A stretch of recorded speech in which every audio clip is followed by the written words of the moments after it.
என் அன்பின் பிரியமே, கடந்த 2 மாதங்களாக தாமதமான வேலை உடனே முடிவுறும். இழந்த பொருளை நீ மீண்டும் அடைவாய். சுபமான நிகழ்ச்சிகள் எல்லாம் ஒன்றன் பின் ஒன்றாக நடக்கப் போகிறது. நீ ஒரு மகானை சந்திக்கப் போகிறாய். அதன் பிறகு உன் வாழ்வில் சில மாற்றங்கள் நிகழப்போகிறது. உனக்கான நேரம் வரப்போகிறது. உன் வாழ்வில் உன் மனம் என்ன சொல்கிறது என்று ஒரு நிமிடம் அதற்கு முக்கியத்துவம் கொடுத்து உன் வாழ்வில் இருக்கும் அத்தனை பிரச்சனைகளையும் என்னிடம் கூறிவிடு. அப்போது உன் மனதில் வெளிச்சமே இருக்கும். உன் சாய் தேவா உன் வாழ்க்கைக்கான அனைத்தையும் உன் கண்முன் தோன்ற செய்வேன். கலங்காதே. எல்லாம் நல்ல செய்திகள் உன் செவிகளை எட்ட கண்கள் பார்க்கும் காலம் உன் வாழ்வில் அரங்கேறும் நேரம் வரப்போகிறது. தயாராக காத்து கொண்டு இரு.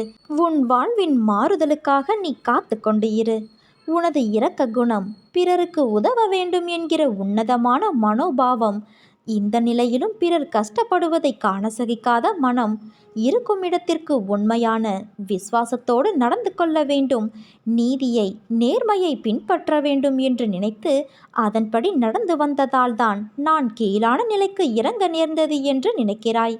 கெட்டவர்களும் கெடுமதியுள்ளவர்களும் நன்றாக இருக்கும்போது நல்லவர்களான நாங்கள் மட்டும் ஏன் கஷ்டப்பட வேண்டும்? கஷ்டத்தை மட்டும் ஏன் நீ எங்களுக்கு பரிசாக தர வேண்டும் என்று நினைக்கிறாய்? உன்னை போன்ற நல்லவர்கள் பலரும் இப்படித்தான் புலம்புகிறார்கள். இது இன்றோ நேற்றோ தொடங்கி நடந்து வருகிற விஷயமல்ல. காலகாலமாய் நல்லவர்கள் புலம்புவது தொடர்கதைதான். நல்லவர்கள் தங்களது எஞ்சியுள்ள கர்ம வினைகளையும் தீர்த்துவிட்டு முற்றிலும் சந்தோஷத்தை பெறுவதற்கே கஷ்டத்தை அனுபவிக்கிறார்கள். நான் உன்னிடம் பிரத்யட்சமாக விளங்கவே இந்த தற்காலிகமாக நடக்கும் கஷ்டம்.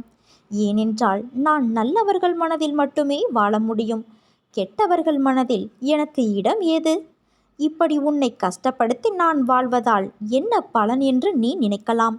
நான் உன்னை பக்குவப்படுத்தி பெருமைப்படுத்துவதற்கு இதை உனக்கு வரப்பிரசாதமாக கொடுத்திருக்கிறேன்.